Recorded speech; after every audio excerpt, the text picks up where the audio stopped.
Hello, everyone, and welcome to our live match preview show on Football Talk Podcast. My name is Ozzy, and I'm your host for this evening.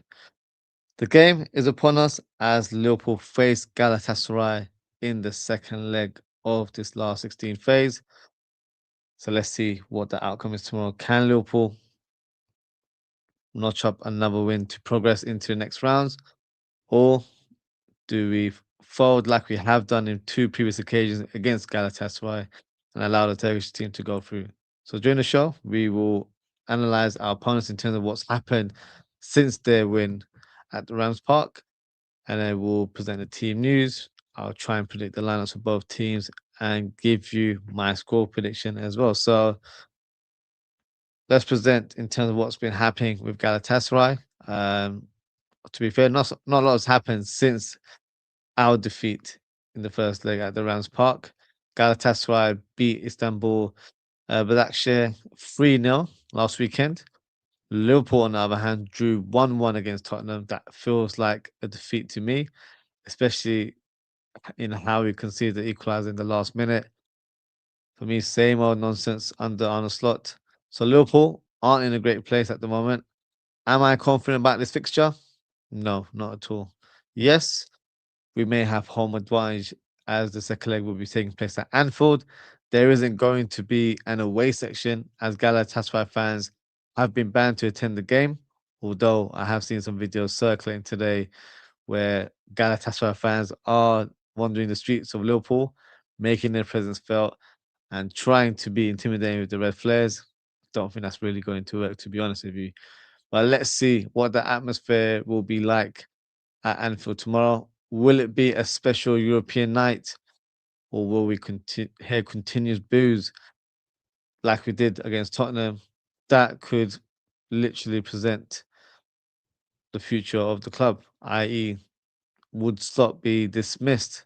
Because for me, there is no way he can continue or progress with this team if he's knocked out tomorrow. So there's a lot of pressure for me in terms of his future at the club, but also it could be a downfall in terms of how our season goes on. So let's see what happens. If he doesn't win, for me, he needs to get his marching orders on Thursday morning. But we'll soon find out in terms of what the outcome is. So let's move on and present the team news. On Liverpool's point of view, Mohamed Salah, Hugo Tike, and Ibrahima Konate were all substitutes last weekend, but are expected to be recalled into the starting lineup. Leone, Bradley, and Wataru remain on the sidelines, but there was a welcome sight today as Alexander Isak started light training. So his road to recovery has taken one big step. So hopefully we'll see him in action in the next few weeks in terms of Galatasaray. Enes Buyek remains sidelined with a shoulder injury, and Davinson Sanchez picked up a yellow in the previous fixture, so he is suspended for the second leg.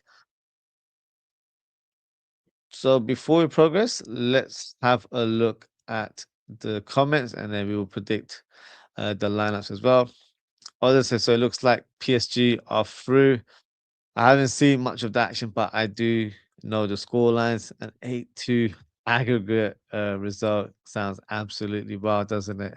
So yeah, that will be the team Liverpool would face if we were to progress, but I'm not sure how easy that will be going forward. Your boy Bradley, Jean Manuel, Asolisa, Ado Bacola. Yeah, he's there. He's cooking it for PSG. Gakpo in the thumbnail. Big up to Ball. And it's random. I didn't really put too much thought in the thumbnail today. I think I grabbed one of my old designs and just added Gabriel Sara on it. So yeah, no um, real message or any indication in terms of what I'm expecting in terms of the lineup based on the thumbnail. It's a random one today. I had to do a quick one before I started the show. Well, Ozzy, do we have a chance at beating PSG? For me, no, not at all. Um, I'm not even going to think that far ahead because I'm not even sure what's going to encounter tomorrow. So once we know the outcome of tomorrow's second leg, we can start talking about PSG. But right now, I think that's one step too far. Gala have one job: finish Arne Slot and save us. Viva La Gala.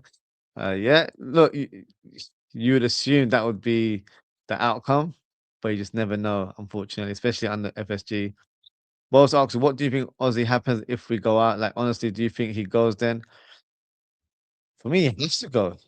There's no coming back from that because I feel like the reason why, or one of the reasons from the hierarchy's point of view, is that they've kept him in the job is because their goal this season was to win the Champions League. That's what I think privately that they wanted to recruit players that are tailored for Champions League glory because the players that we signed, and I think they are all very talented.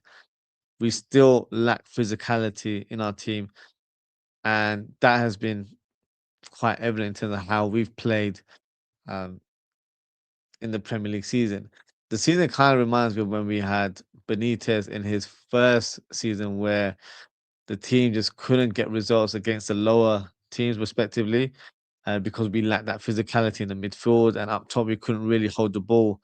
So there's traits of that kind of way of playing that didn't work, and then of course Rafa rectified it by signing a few players. So slight sort of similarities in terms of those two seasons.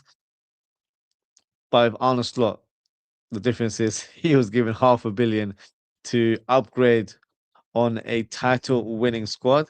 So because of that, you're expecting better results. You don't spend 500 million pounds roughly and lose to Spurs or lose to Wolves. That's not how it works for me. So um, for me, if he loses tomorrow, he has to be dismissed because we need to secure Champions League football. So then the goal will be to try and get as many wins as possible and climb on that table. Because right now, the gap isn't crazy in the Premier League table. We are currently in fifth place. We're 1 point ahead of Chelsea. We've got 49 points. And the team above us is Aston Villa. They're on 51. So a top four finish is very much achievable. But because of our inconsistency as a team, there's no guarantee we will finish there. I'm hoping and praying we do for the future of this club. And that sounds very dramatic to say out loud, but it is the truth. Because if we don't qualify, I think we're going to take 5 steps back, and we're not going to attract the players that we're all, you know, writing down on a notepad, thinking, "Oh, he's the one that's going to solve the puzzle." We're not going to get those type of players. So for me, it's very important that we qualify for Champions League football. And at this stage, I don't really feel like the players are playing for this manager. The fans have turned on him as well, and I think large parts of the fan base have. If you're still slotting, drop a comment and let me know if you still are. 'Cause I feel like a lot of people have changed their tune. So if he was to be dismissed, oh sorry, if we were to lose tomorrow, he has to be dismissed. There's no way that we can continue to have a coach where the supporters aren't fully with him. But let's see. I don't know if FSG are going to make that kind of move right now. They might just say, look, we're at the latter stage of the season, 8 games remaining of the Premier League campaign. Let's just conclude the season and then see where we are. I think that's probably going to be the attitude, but I feel like it would make more sense where, of course, you guys know who my first choice is. I want Xabi Alonso. So we know Xabi Alonso is available. He's a free agent. He's probably chilling in Spain somewhere on vacation. Get him on the phone and tell him, look, the plan was to get you on board from the 1st of July. We're gonna have to, reel it back to a few months early on the basis that this current manager isn't doing it. He's losing the fans, and we need to get a bit of an uproar from the fans in terms of the fans that are in attendance at Anfield and at away games. Because right now, the fans have turned on the manager. They're booing him. The way they booed him against Tottenham was very loud and clear. So they need to make a change very, very soon, in my opinion. Does that mean, we go for an interim? Look, I wouldn't rule out an interim. I'd rather see Gerrard come through and play, or should I say manage? Love to see him play, but manage the last 8 games of the Premier League campaign. And of course, we're still in the FA Cup, although our chances are probably low based on who we're facing, which is of course Man City. But focus on finishing top four, and let's see what the future holds. If we have a new manager next season, maybe Gerrard could be a part of the coaching staff if that is a role he would accept. But something has to change. It can't be Arne Slot until the end of the season for me. I think I've gone on the base of being not rationale and thinking from a more logical point of view. But maybe I am thinking with more emotion as a fan now, and I feel like I've just had enough. The way this team hasn't improved. I know we're getting draws and point and wins here and there, but we're Liverpool Football Club. We shouldn't be just you know getting the odd draw and win and getting satisfied by that. We should be winning game after game. We've got very high standards. It doesn't feel like it. Some fans are very content with what we produced this season. This has been one of the worst seasons I've encountered as a Liverpool fan, and I've gone through Hodgson days and all sorts. From a football point of view, it's been the most boring I've ever witnessed. It's so boring to watch Liverpool now. So for me, he needs to go. He is the problem. It's not just the players. The players haven't just become dead all of a sudden. Now, this is a title winning squad. We've added better players in the squad to elevate the team. So why is it that we've digressed? Makes no sense. So for me, the logical thing would be to dismiss him if we don't go through. But if I'm being honest, I don't think that's what FSG will do. I think they'll just wait until the end of the season. We're in March. The season's going to conclude in a couple of months' time. I think they'll make their decision from there onwards. So let's see what happens. Gabriel Sara is a classy footballer. Love watching him, to be fair. Could he be something for Alonso next season? I think he will be a target for many teams, especially in the Premier League. He's one of those players where he can play in that attacking midfield role. I can see him playing in the deeper role in midfield, but he's so elegant on the ball, very intelligent, has great awareness, good on the ball, good technique from set pieces. He's just been selected for the Brazil national team, so we'll see him at the World Cup, as confirmed by Carlo Ancelotti today.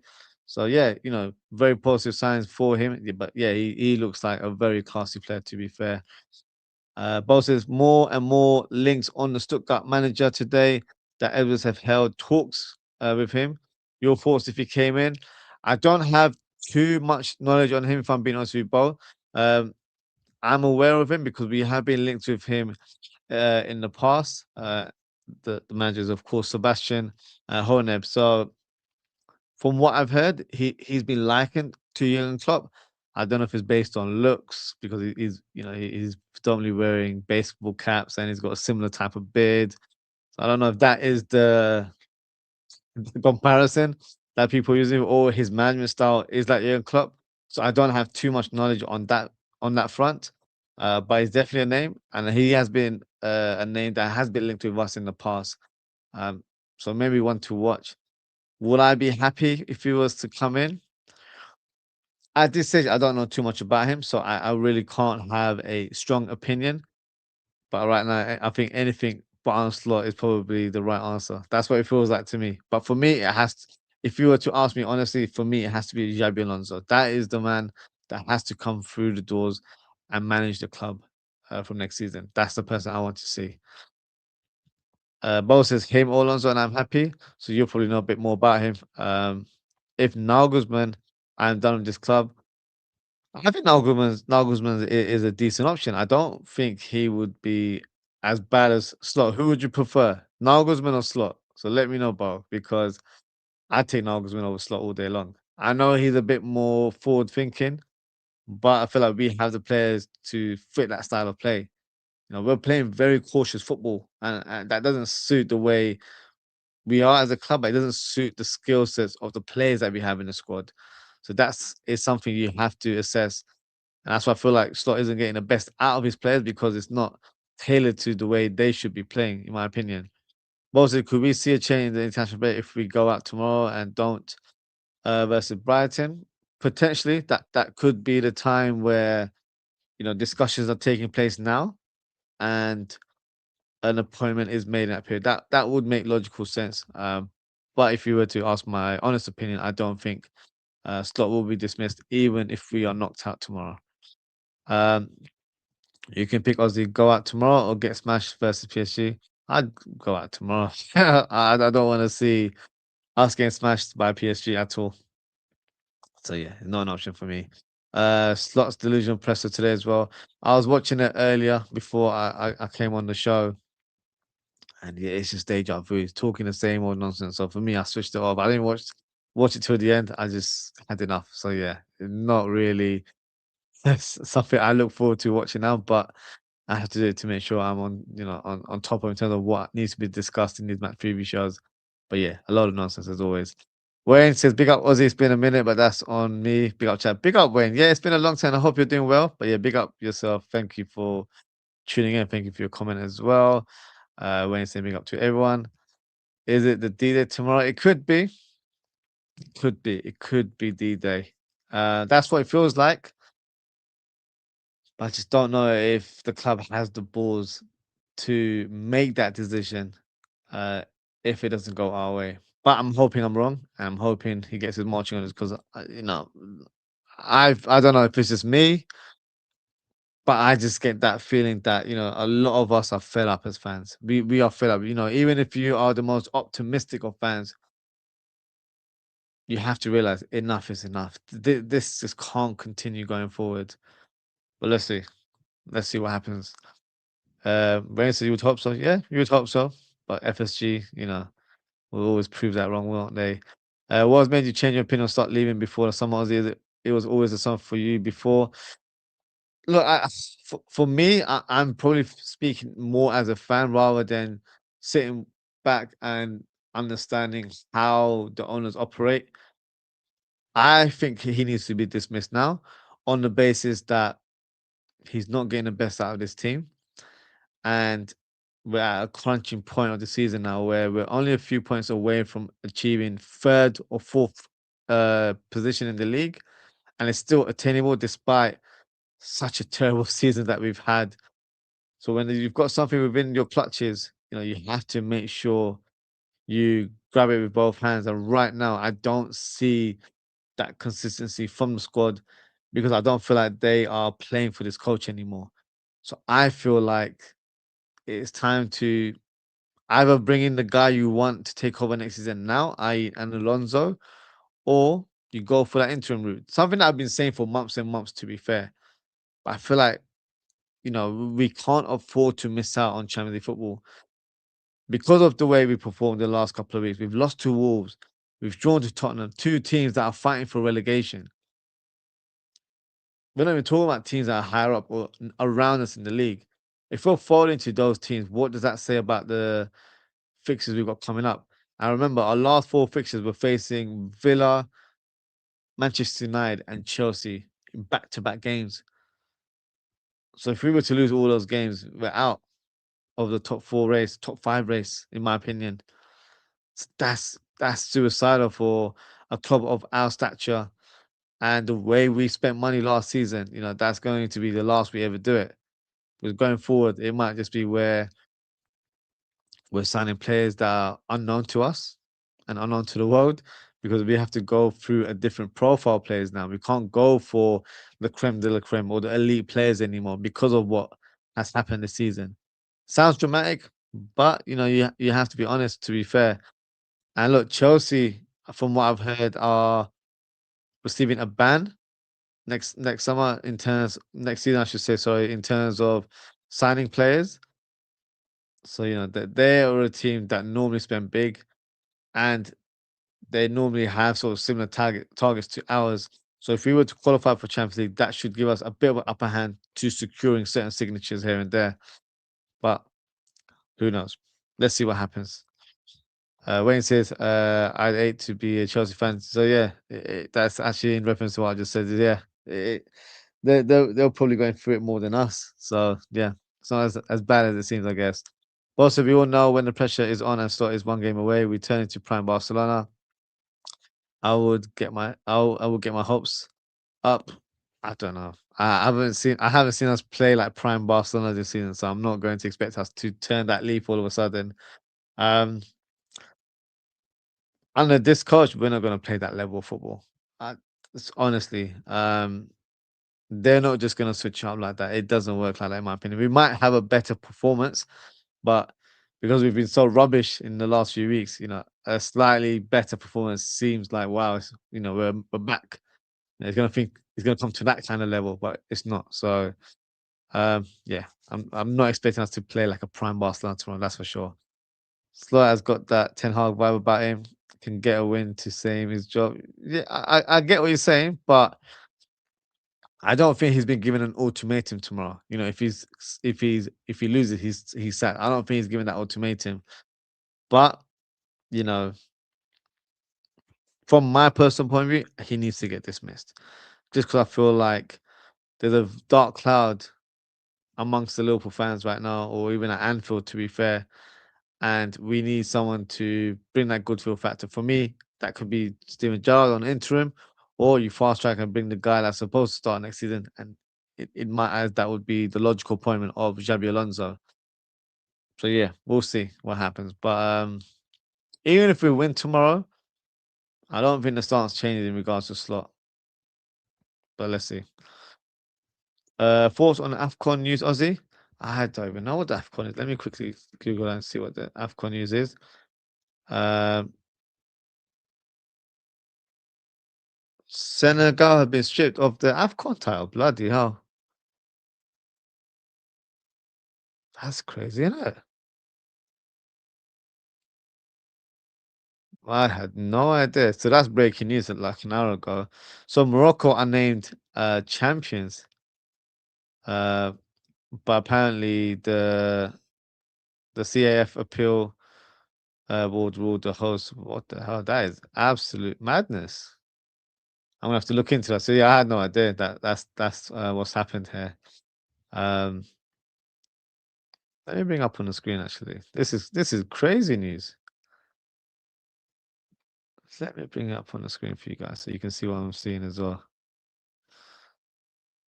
I had no idea. Obviously not in relation to Liverpool, but yeah, regardless, that is definitely crazy news.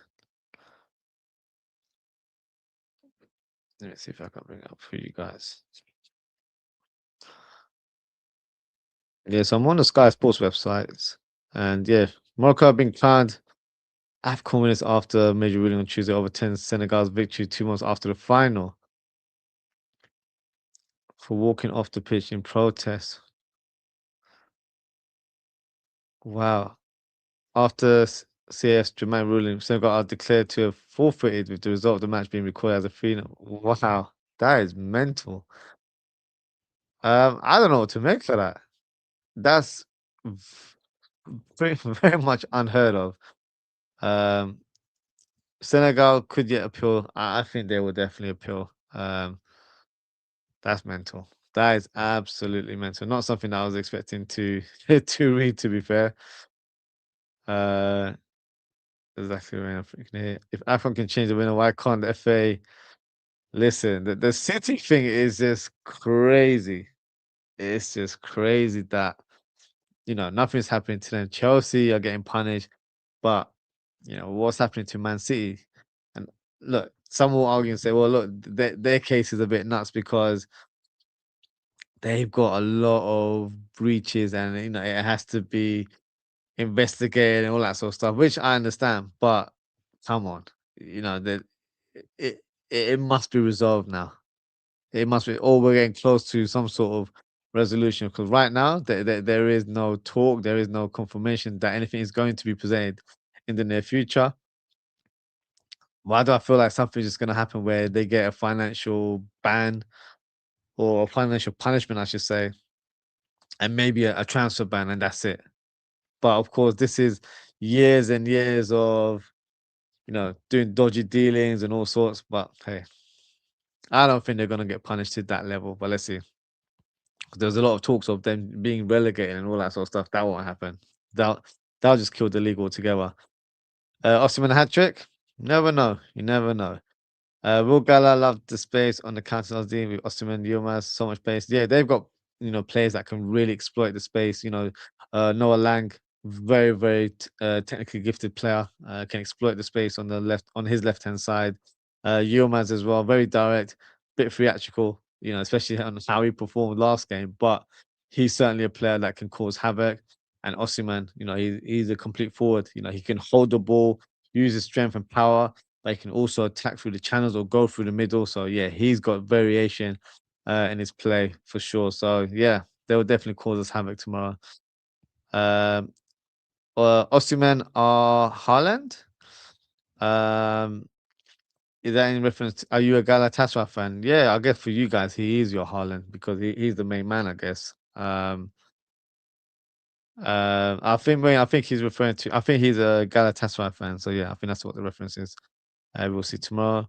Could Gerard come back and play Ozzy? Is there a possibility? I would love to see Gerard come back and play. We could do with him right now, but no, fortunately not. Keep Gerard far away from the manager's job at Liverpool. I hear what you're saying, Wayne, but I don't know. I've had enough of Arne Slot that I'd be willing to have Gerard on the interim for the last 8 games. That's what I would want, but nothing more than after that for me personally. But let's see. Boss said, no, no, no, would love Gerard interim. Do you see Slot to Ajax from Indy Aussie? Is that right? Yeah, he can go there. He can go there. He can go there. Not right now. I'd happily, uh, I'd happily drive him to the airport. Do you think there are so much less connection with the fans in the club this season? Some fans feel the same. Why do you think so? Not only Liverpool either. I think with this particular individual, well, I'm referring to Arne Slot here. Um, it's just the way he carries himself. I don't think there's a connection there. But of course, the previous person, of course, being Jurgen Klopp, you know, different type of character, passionate, um, very well spoken, but a leader in every shape and form. So, it's big shoes to fill. After such a big figure at the club. But I feel like in terms of how he talks and things like that, I don't feel like he understands the values of the club or the ethos of the club, and I don't feel like he is trying to build a connection with the fans. Um, I saw a post today because I did watch the conference, but I didn't watch all of it. Um, and it kind of felt like it was a dig at the fans. I might be looking to let me try and bring the quote up. So he said something along the lines of, "When I came here, I was told this club was different and the fans would support the manager for a long time. If it's true, I don't feel it at all." So is that him suggesting that he doesn't feel the support from the fans? Well, why do you think that is? You're not you're not helping us. You're not bringing the victories to the team. You're not helping this team, evolve. You've been mediocre this season, so that's why. And the boos are exactly what you should have heard. You should have heard it a long time ago, to be fair. But what we heard against Tottenham was right, in my opinion. Wayne says no for my health, safety, and freedom. No, if I hear anyone say John, I'm fighting them. So Wayne's not on board. I am. I feel like I'd rather see Gerard. I know Gerard hasn't proved that he's manager quality, especially for a club of Liverpool stature. But anything's better than Arne Slot right now. That's how I'm seeing it. So yeah, I know everyone else will be seeing it in a different way. But also, no one is saying Gerard out. He could lose every game, but I wouldn't say that. I want to celebrate a goal again. I can't celebrate another super free kick with Slot in charge. Everyone wants Slot out. Corruption. Fuzzy. I'm not sure if Fuzzy's here. Um, this AFCON thing has set a legal precedent. So if City get found guilty, we should get 2 more Prems when we finish up. You know what? It's actually a very good point, Wayne, because I think when we first heard of these charges a couple of years ago, everyone thought, oh, do you know what? That should mean that we get those titles that we missed out on because it's coming from a long stretch. I think it's coming from like 2009 onwards. So yeah, look, if it is somewhere where they are found guilty, then yes, the team that was runner up should claim those titles. So yeah, I'd love for that to be the case. But yeah, let's see. I don't know what's gonna happen with Man City. Bo said the football in the Prem this season is so boring. The managers are so boring. Slot, Arteta, General, Tudor, like what the f? The Prem has lost so much this season. Look, the football in this league, I have to agree. it has been probably one of the worst in a very long time. And Arsenal fans will probably shout me and say, "Oh, you're just saying that because you're flopping this season, and they're on the verge of winning a title." Look, Arsenal are one of the teams that are the reason why I feel like the league is so boring because of the way they play. I'm not going to take anything away from them if they were to win the Premier League, but as a neutral fan, I can say that the Premier League hasn't been exciting to watch. There hasn't been any games in terms of from a neutral standpoint that have excited me. There hasn't been that type of games. You'll see Liverpool versus Man City, but you don't really get that kind of game that we've encountered over the years, where it's technical head-to-head sort of stuff. Right now, the Premier League is a glorified Sunday league in terms of the way it's played. Long balls up top. I'm surprised teams aren't playing 4-4-2 right now because that probably seems like the best formation for this type of football. And next season, you never if we continue this way, don't be surprised if teams start playing 4-4-2 because having two strikers in that kind of formation actually makes a lot of sense. But it's not the brand of football we want to see. Um, so I'm talking about the league, but I'm also talking about Liverpool. Liverpool have been shocking this season. With all the technical players we signed last summer, we should be elevated in terms of the way we're playing, but we're not. We've digressed. We're just playing, haram ball, as some people would like to refer it to. Um, and yeah, the league has lost his spark, I would say, this season. And so hopefully next year, things can change. But yeah, it's not looking great to be fair. Boss, if you want good football, as I coach myself, I always look for new ideas. Look at uh Nijemeng from the Eredivisie Aussie. Lovely attacking football centre playing strikers. Love it. Uh, Rosinho with the protect the ball crap. Yeah, he talks a lot of nonsense, that guy, honestly. Used to be Klopp, Pep, Conte, Marino, Tuchel. What happened? Yeah, what happened indeed. The the the level of managers has certainly dipped. It has. But we're unfortunately we're going through a new era now where the names you mentioned are managers that have retired or on the verge of retiring or are past their best, unfortunately. So new names have to be brought onto the table. At this stage, Arteta wouldn't call him an elite manager. Um, Igor Tudor, definitely not. I think that's probably the worst appointment that anyone has made this season. Liverpool Arne Slot, no, not for me. I know he's a Premier League winning manager, but not for me. Liam Rossini as well. I'm surprised he got the job, but of course, connections with Strasbourg. No, he's not. He's not at the level that a team like Chelsea should be hiring as their manager.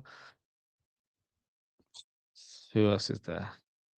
Unai Emery. I think Unai Emery is a good coach, so I wouldn't disregard him. I do rate Unai Emery to be fair, but yeah, otherwise there's not that many. So no, we're going through a crazy time. To be fair, could they play me back at this stage? I don't know. I don't know. We'll have to wait and see. I feel like we are going through a cycle where teams have to be more physical now. It's not a technical game in the Premier League, in my opinion. I don't think that's going to be the way the game will be played. So it's going to be a mix of physical and technical. Whereas the last few years, it's been more, you know, technique, especially under Pep Guardiola, where he's revolutionized the way the game is played. Now we're going back to those English roots, and it's not for me. If I'm being honest with you. Uh, TB's Big Services. I went to watch Ajax in Jan, and the fast-paced one-touch football was unreal. And they even top of their league. Was so surprised how better and more paced the game was played in Holland. That's the thing, with the Eredivisie, it probably gets a bit of a bad rep because, especially from our point of view, being focused on the Premier League, players have been signed from the Eredivisie and they haven't been successful, so people just assume that the league is quite poor. But if you watch the level of football, it is a great way of playing.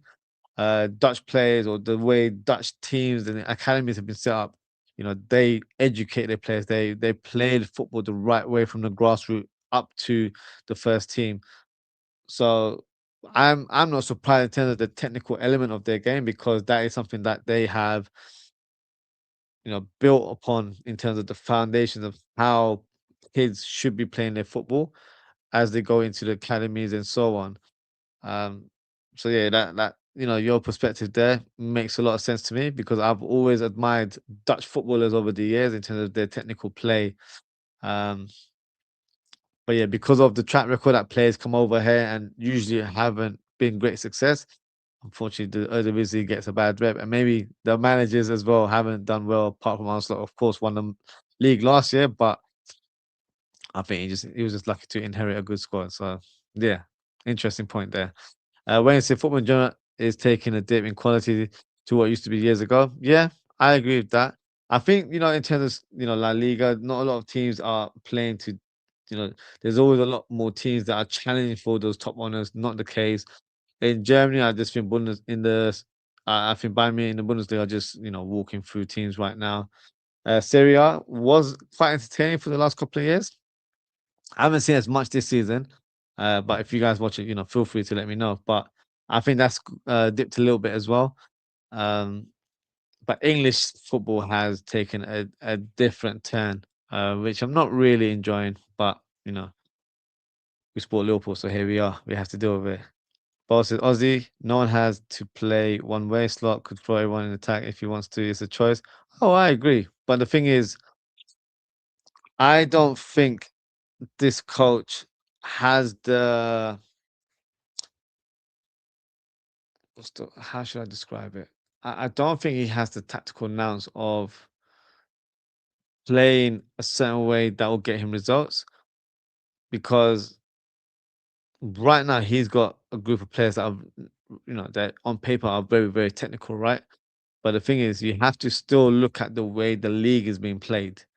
So if the league is going towards that physical element of the game, you have to have a balance. You can't just be all technique. You can't be all techers. You can't be just playing tiki taka. You have to blend it with the physical element, which is the common trait of all the teams in the league. Once you find that balance, then you can definitely excel. But I feel like with him, he's said it in the past. He doesn't know how to do with low blocks. Like he doesn't have a solution for low blocks. How does that make sense? How can you be a manager of an elite team and not know how to beat a low block? That makes zero sense to me. Because we all know all the big teams, whenever you face up against them, whether you are a team that is rivaling that superior team, or if you're a team fighting for relegation, but you're trying to nick a result out of nothing, you're going to play a certain way to be hard to beat. You're going to disrupt the superior team. You're not going to try and let them play their football, and you're going to try and beat them on the counter. So this is like one-on-one stuff. This is not something that has just been brought up, in recent times. Look at all the great teams. No one really goes, head to head to the prime Barcelona team because you mentioned it previously in the comment. You had to find a solution to beat Barcelona. You couldn't go toe to toe with them. No team is going to beat them in that kind of era. So that's why I feel like people at the club like Richard Hughes, Michael Edwards, Arne Slot, and whoever else was involved should have understood that. They should have understood that this league is going into a different direction. It seems to be a bit more physical based. It's more about taking advantages using set pieces. So with that, you have to sign players that meet that profile. Of course, they have to be technically, you know, of high standards as well, but not just technically gifted. They have to still be adaptable to physical battles. You can't just be neat and tidy and not be ready to, fight on the pitch. That's the way I'm going to describe it. So yeah, you're saying it's a choice. I get it, but at the same time, I feel like you have to be intelligent here from a coach and from a hierarchy point of view that you have to find a balance that's going to make you a success. But right now, Even thinking about transfers, this feels like a stretch for me right now. I feel like we need to dismiss this coach first and foremost, get the right man in the job, and then we can start coming up with ideas in terms of who can take the club forward. And if it is Alonso, the big question I have in my mind, if it is Alonso, what formation, what setup is he going to go with? Is he going to go with the 3-4-2-1 formation that he did um, with Leverkusen, that of course won the Bundesliga and were unbeaten, I believe, in that season as well? Or does he go to the formation that he presented in his last job at Real Madrid, where he was playing a 4-2-3-1 formation for large parts of the season? So that's the intrigue sort of element of his appointment that I have right now. But of course, we'll have that discussion once the picture is clear to the who and if Alonso is the one that takes forward the club forward, in my opinion. Exactly, he don't have the quality or the balls. Yeah, as a coach, I think he's under. I think he's out of his depth. I don't think he has the credentials to manage a top club, and he doesn't have the credentials to manage elite players. And in terms of having the balls, no, he doesn't. Because with this level of talent in the squad, he should be elevating this team going forward. Like I don't even know how to even describe it because he's got such a great talent of players in the squad, but for some reason he just made them a shadow of themselves. So yeah, he's just not built for this. Give me BS the football every day over results. No, results for me are important. I'm not gonna have that. I get your point in terms of us playing a certain brand of football, but results is still important. It has to be both. Call me selfish, call me greedy, but it has to be both. Aussie bro, big up Ozan, hope you're well. Yeah, it seems to be a shift after the Spurs game. Everyone wants him out. I hope that is true. There will still be fans that are still slotting, but if that is the case, it's unanimous, I guess, that we're all on board in terms of having this person out of the door. But let's see. Ozan said, "Would you be surprised if FSG keeps backing Slot through the end of the season due to credit in the bank?" Yes. You know, Bowles asked me a couple of times in terms of what my take is. If we lose tomorrow, do we dismiss him? I think we should, but I'm going based on what you've referenced there, Ozan. Because he's got credit in the bank because of winning the league title last season, I don't think they'll dismiss him now. It will be where we'll see what the season entails in terms of where we finish and what's been achieved. His performance will be reviewed, and then a decision will be made. Of course, they might be doing background chats with potential candidates like the Stuttgart manager or Xabi Alonso or Luis Enrique, whoever it is. But they have an idea, in terms of what they want to do. But they won't dismiss Slot, I don't think, because if nothing is in place to bring in the next person, they won't do it out of thin air. So I don't think they will, unless they have someone wrapped up where it's just the waiting game. Like we wait until the season concludes. If Alonso's waiting on the wings now, then it could be fast tracked. But I don't know if that is the case. Do you have any coaches in the history that you really admire, Ozzy? Uh,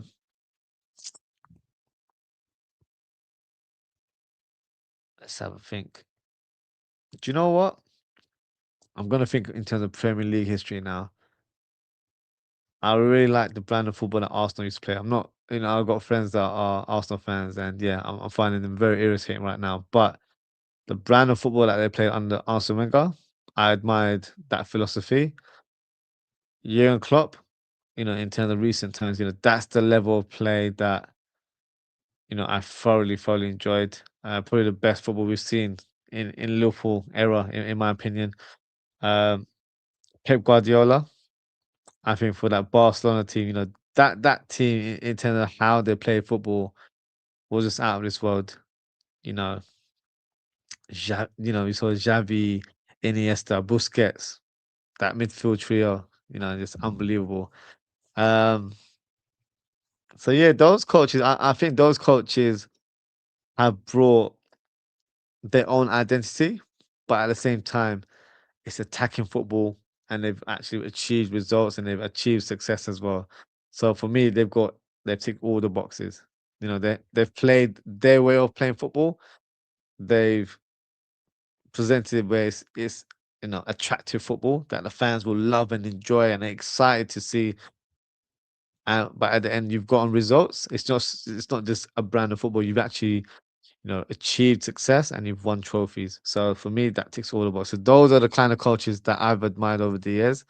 Um, I've liked certain characters of certain coaches, like Jose Mourinho. I really liked him as a character, but in terms of his brand of football, wasn't for me.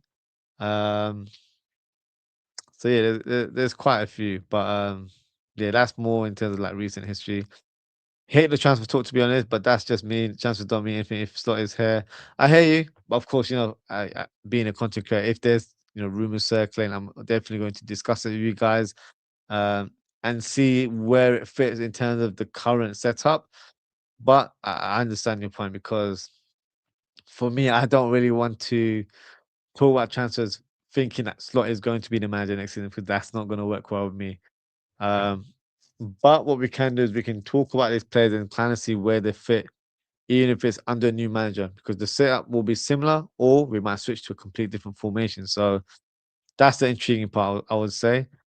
We should dismiss him months ago. You know my thoughts. I've been saying Slot out since October, November. So for me, it was a long, long time ago that I was saying this. But hey, we're here. Only some fans are understanding and they're on board now. Took them a while, but at least they're here now, to be fair. But do you think so? But what but do you think so? Let's say 4 lost tomorrow. I don't know.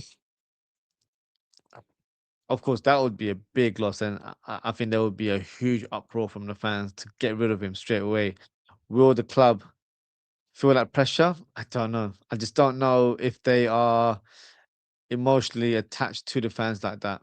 I think they're gonna think from a business standpoint and be a bit more calculated and say, look, season's almost finished, 2 months left. Why are we going to sack another manager? Why are we going to do all of that stuff right now? Let the season finish and then we'll take it from there. I think that's going to be the approach, but let's see. I could be wrong. I was too young for Paisley, but how about King Kenny winning the league with Blackburn Rovers, Aussie? So I vaguely remember that. That was a special season. That's when Alan Shearer was banging in the goals. Um, I think he had a partnership with Chris Sutton as well. Uh, I I don't have like huge memories of that. I was quite young at the time, but yeah, that was definitely a special season that many didn't expect. Not quite Leicester City level because I think Leicester City was 1 in a million. That's something that no one ever envisioned. But yeah, that was a special season for Blackburn and King Kenny as well. For me, Klopp, Bielsa, and Pep. Yeah, I hear you. Who was the manager who didn't want man marking a long time ago from Italy? Was it Arrigani, Sacchi? I'm not even too sure. That's been a big talking point over the years in terms of set piece defending. Do you do zonal marking or man marking? I feel like, and it's not me trying to be on the fence here, you have to have a balance of the two. Sometimes it works if you have players man marking certain players, but zonal can be good as well, especially if you know a certain set piece taker is always going to hit the ball around the near post or something like that. Then you're better off having bodies that will make that block and make it difficult for the opponents to attack.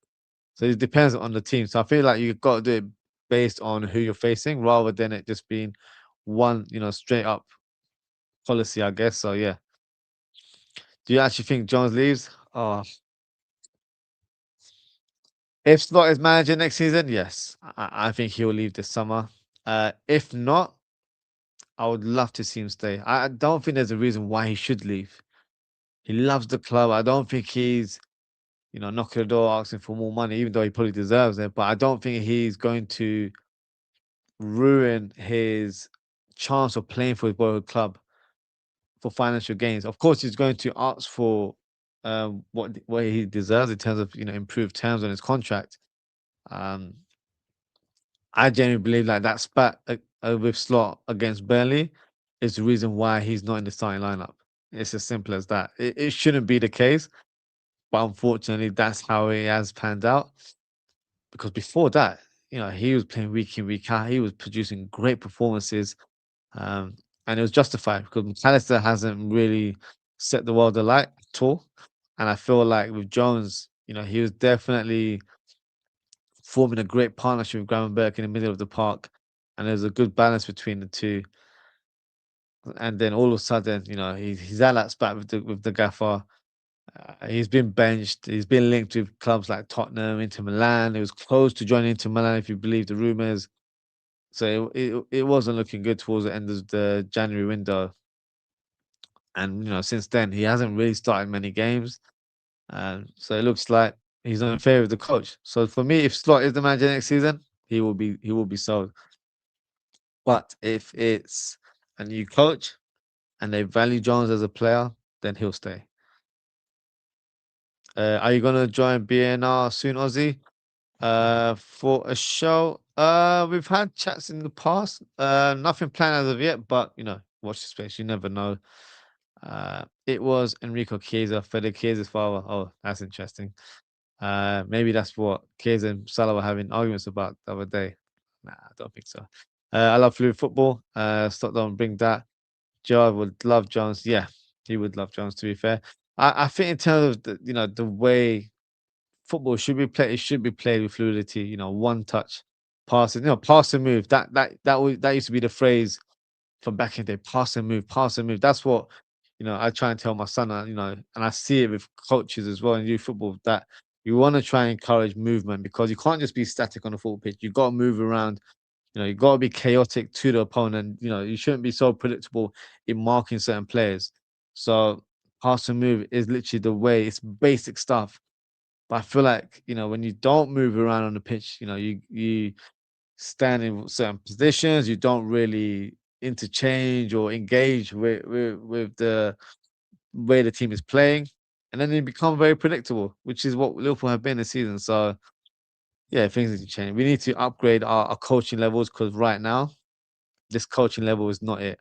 This coach is not it at all. This is not the levels that we need to see at this club. So yeah, for me, Paul Merson made a joke about that. Oh, if he was to be dismissed, he would end up being Spurs manager. That is his level. No disrespect to Spurs, but that is his level.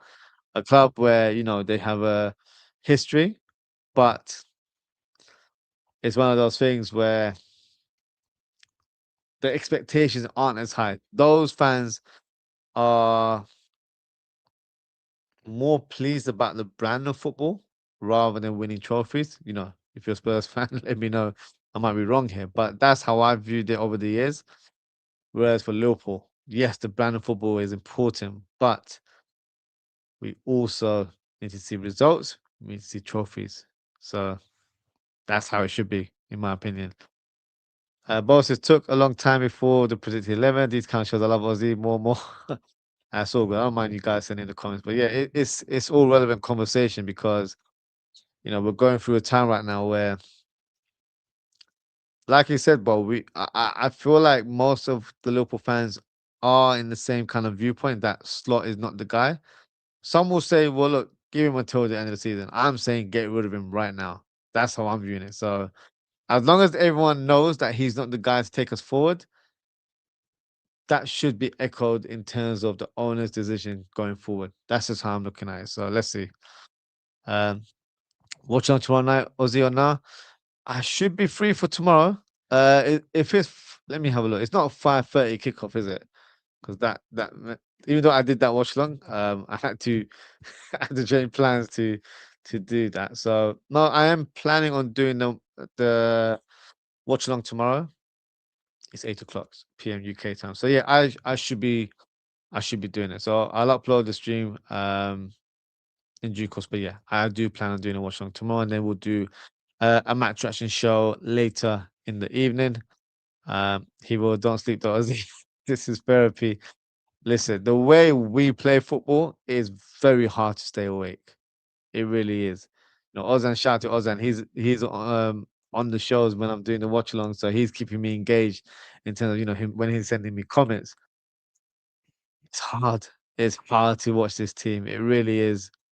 There's times where I'm thinking, oh, you know what? I got plans, but let me try and move my plans around, try and do a watch along for that day. Now I'm like, look, if I got plans, I'm not gonna cancel plans anymore because for me it's just like I just can't be bothered. I have to rewatch it at some point anyway to talk to you guys about the matches. Um, but yeah, sometimes I feel like I can avoid watching these terrible games because we've had a lot of them, unfortunately, this season. This is therapy, 5 hour therapy stream incoming. Yeah, you guys are asking for that uh, 5 hour. It was 9 hours, so it's reduced. So I'm happy that it's gone to 5 hour now. 9 hours, absolutely outrageous for me. I'm not sure I'll be able to do that. 5 hours, look. I'm hoping that we get some good news, and this is probably shameless for me to say because you shouldn't really celebrate someone getting sacked. But if Arne Slot was to be dismissed, we could have a long show. Who knows? But let's see. I'm not making promises, so please don't quote me on that. Um, but let's see. Olive wants plans to avoid it. Listen, if the miss is like, "Oh, we've got things to do," I'm like, "Yeah, let's do that. Forget the Liverpool match." But tomorrow, I feel like it has to be viewed. We have to watch it. I'm not expecting miracles. But at the same time, I don't know what to expect tomorrow. It's one of those games where, we haven't beaten Galatasaray this season. That's wild. We're up against a midfield double of Lamine and Torreira. Good players. I'm not gonna say they're terrible, but players that were in the Premier League and have been moved on because they weren't deemed as good enough for those respective teams that they played for. So I don't know. I don't know how we can see this is acceptable that we lose to Galatasaray. Oh, I don't know. Let's see. Other than saying slot ball with the fire emojis, I'm not sure about that. Yeah, slot ball is not the one, unfortunately. It felt like we were probably all shameless last in saying slot ball this, slot ball that because we were winning games. But yeah, looking back at it, we were a bit wild to even say that. If you don't love your cry, yeah, fair. That's fair points there. To be fair. Okay, let's move on and do predicted lineup. So we'll start with the. Did I even present? Yes, I did present the team news. So let's do the predicted lineups. Um, yeah, this is the AFCON news, which absolutely took me off guard. That was did not expect to hear that at all. But yes, let's do the predicted team for Galatasaray. So I'm not expecting crazy um amount of changes from the Turkish side. I think it's going to be very similar to how they performed or how they were set up against us the other day. Excuse me. So, um, it Uchukan, Shakir will be in goal.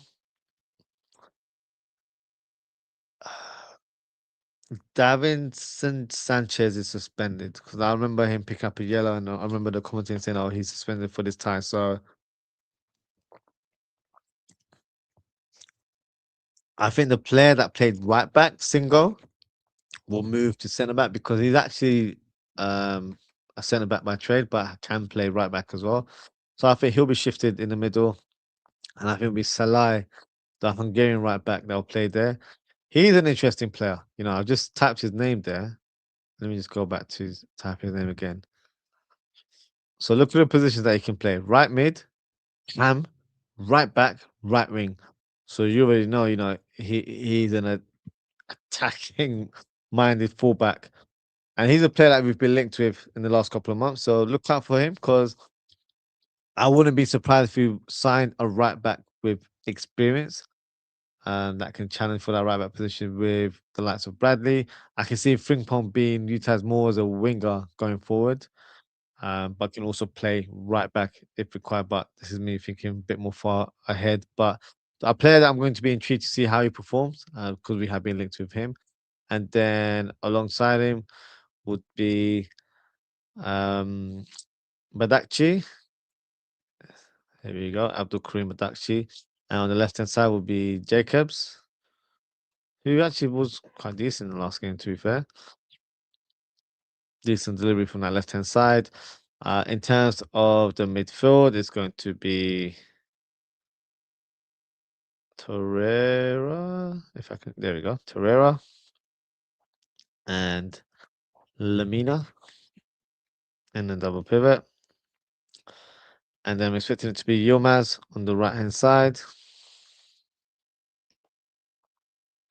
Noah Lang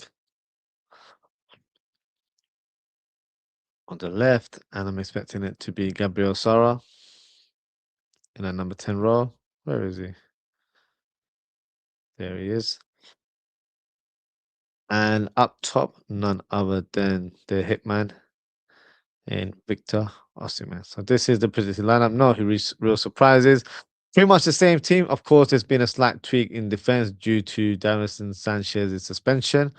But otherwise, it's going to be the same team that faced us last week. So yeah, feel free to drop a comment. Let me know what you guys think. Folks, it was more slut ball. Yeah, probably less said the better about that one. Okay, let's move on and predict the Liverpool lineup. So feel free to let me know in the chat what your team would be for Liverpool tomorrow. For me, I'm going to present the team that I think should start tomorrow. I think that's probably better. But of course, I'll explain, in terms of what I think Slot will do as well. Alison Becker in goal. I'm going with Frimpong at right back. Actually, play a right back in his position. Konate to come back. I believe he's fit enough to play. So he should be back in the lineup. And also Van Dijk. Kirkes to play. Now, I don't think this is what Slot will do, but this is what I would do in a situation.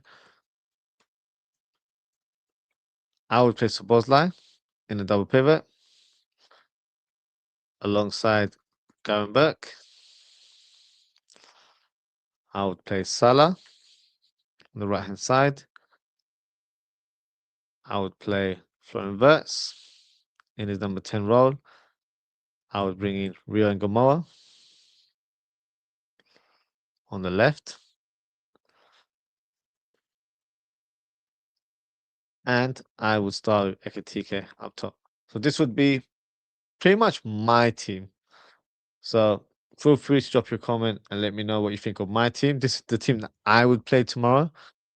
I feel like it's got a bit of everything that you need. You've got Frimpong on the right hand side that will give us a different outlook. We won't be as predictable. Salah can come a bit more inside with Frimpong attacking on the overlap.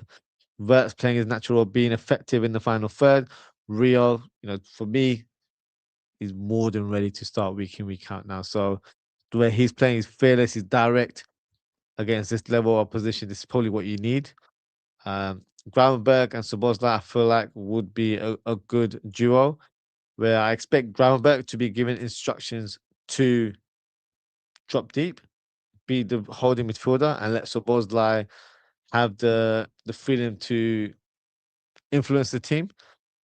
And I feel like that would be a good potential duo there. Kerkez, I think, would form a good partnership with Rio on the left-hand side. But from a defensive standpoint, I think he'll do the running that's required there. So this would be my team. So drop a comment, let me know what you guys think. Is this the team to take us forward and help us progress? In terms of what Arsenal will probably do, oh, I don't feel like presenting, but let me present. So this is my team, so you guys know where I'm at right now. But I can see Arne Slot playing for Szoboszlai at right back, Frimpong's on the bench, Gravenberch and McAllister, and then Burst in the number 10 and Gakpo on the left. I can see him doing that. But this is my setup. So yeah, drop a comment, let me know what you guys think. Let me see the comments here. Ozan says Allison, Kirkes, Van Dijk, Ibu, Jones, Grab, McAllister, Szoboszlai, Wirtz, Hugo, Salah, Rio. So you've gone with Jones at right back, and then you've got Grab, McAllister, Szoboszlai, and then Wirtz on the left. And you've also got Rio as well. feel like you've got more than 12 players there. You've just written, to be fair, we do need 12 million. I was thinking, I'm so sure you've added an extra player there. That's quite funny. Um, how do you think Gala will play Aussie? All out defense from the start? I actually don't think they will bowl. I think they're going to be aggressive in the opening 20 minutes. I think they're going to try and get that second goal.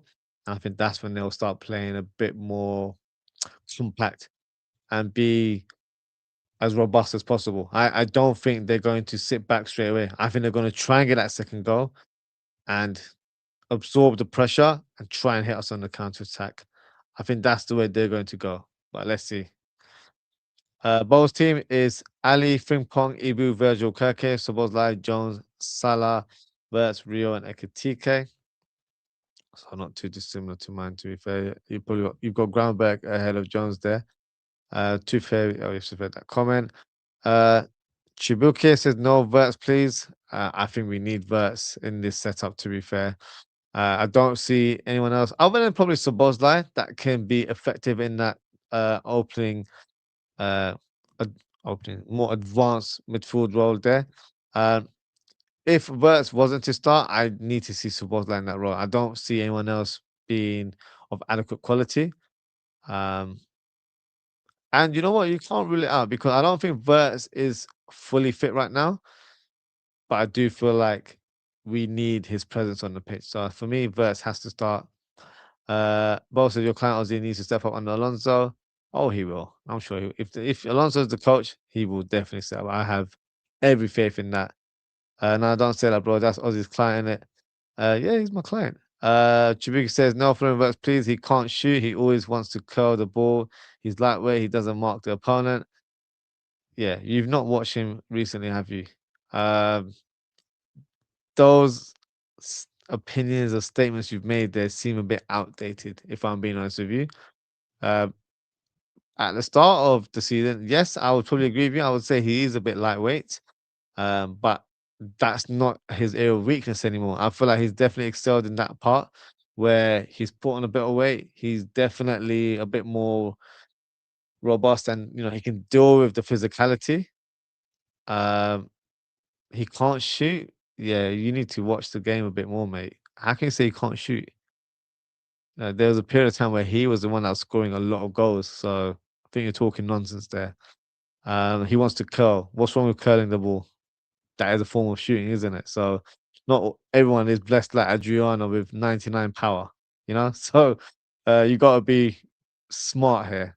So no, I don't agree with that. Um, but look, having said that, the last 2, 3 weeks, he's picked up an injury, so he's not fully up to speed. So if Start decides to not start him, it's not something I'm going to be, annoyed about. It's understandable because he's not fully equipped yet, if that makes sense. But if he's fit and ready, he needs to start.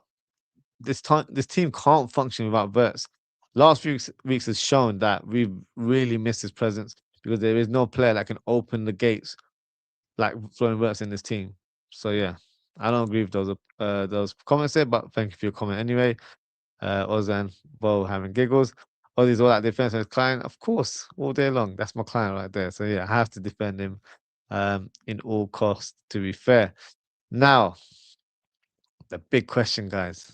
The big question. What is the outcome tomorrow? Drop a comment and let me know your score predictions. From my standpoint, I don't know if it's because of how we performed in recent weeks. I'm not excited about this fixture. I don't feel like we're going to encounter those special European nights. I don't know if the fans are going to be on board like that. I would love to see that. I'd love for me to, put on my TV, put my headphones on as I'm doing a watch along and hear the crowd, roar as the game is about to start. I would love to see that. I just don't know if the Anfield crowd are on board uh, with the team or with the coach like that right now. But let's see. I haven't said all that. I don't have a good feeling about this one. And unfortunately, I don't think we'll progress tomorrow. I think we won't lose. So my score prediction is a 1-1. And in terms of the goal scorers, I'm going for Wirtz for Liverpool, and I'm going for Noah Lang to score for Galatasaray. Of course, with it being 1-1, of course, that would mean that Galatasaray progress with a 2-1 result on aggregate. So unfortunately, that's my prediction. Hopefully, I'm wrong. No, I'm not here to be arrogant here. If I'm wrong, I'll happily say I'm wrong. But in this matter, I hope I am wrong because I do want my team to progress. It's just that I don't have a lot of confidence based on the recent performances from the team. So yeah, let me know what you guys think. Um, let's see. Other than saying 1-0 to Liverpool, but then that would mean it goes to extra time. So what is the total outcome? Um, then we go to extra time and pens.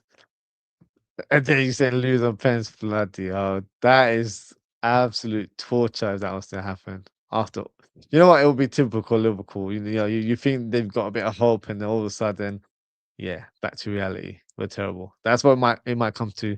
Bo says we'll win. Wayne is more confident that oh, sorry, he said we get beat 2-0. Bloody hell. I wasn't expecting that. Uh, Chibuga said, "Did you watch the game against Galatasaray? Did you watch the game against Wolves? Did you watch his play against Tottenham? He was nowhere to be found in midfield. Don't say I don't watch this game."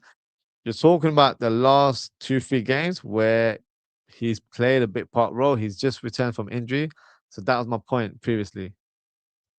You're referencing the last 2 weeks. Reference the whole season and then come back to me because he has been probably one of our standout players this year alone. I'm talking about the last few months. Of course, the first few months took a bit of time, didn't really score goals. But once he started, hitting the ground running, he's been by far one of our best players alongside Ekatike. So no, yes, he hasn't been great in those games that you've mentioned there, but he's just come back from injury. He's human. So we're not playing PlayStation here. He's not going to be fully fit all of a sudden just because he's back and in the squad.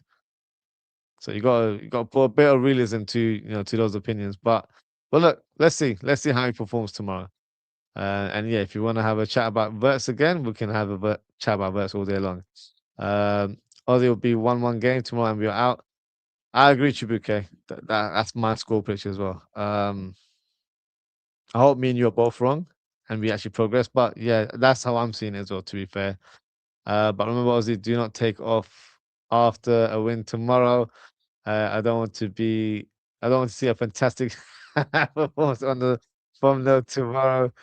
Listen, if we get the win, if we progress, we gotta shed some positivity in the thumbnails and on the strap line, don't we? So let's see. If we get the win, I'm gonna be happy because that would mean that we got one over Galatasaray, which shouldn't be the case. We should be beating Galatasaray um, every day of the week and twice on Sunday, but we haven't, unfortunately. But then you're thinking, oh shoot, what is the next objective? We have to face PSG, and that's going to be a tough watch. So yeah, let's see. I was gonna say, watch Ozzy put Slot on the thumbnail if you get win and say, "My manager." I'm not that shameless, guys. I'm not. I'm not that shameless. Look, if we were to win, yeah, I'll be happy. I'll be happy that we win. But my stance on Slot hasn't changed. You guys should know that by now. It hasn't changed, and it won't. Um, I need to see that guy gone. But I'm being realistic about it. I don't think it'll be tomorrow. I think it'll be more towards the end of the season. And then we'll get some news, I guess, during the off period time. But yeah, let's see. Boss said you just know it. So yeah, let's see. Let's see. Look, if we're gonna win, I might be a tad bit shameless. I'm not gonna lie. But look, I need to see my team win. That's the only way I can get any positivity out of what is happening in recent times. It's been a terrible season by our standards, by a country mile. So if we get little wins here and there, I'm all for it. So yeah, let's see what tomorrow entails. Wayne says 1 point against Wolves and Spurs that we're not winning. I agree, Wayne. I mentioned that earlier in the show.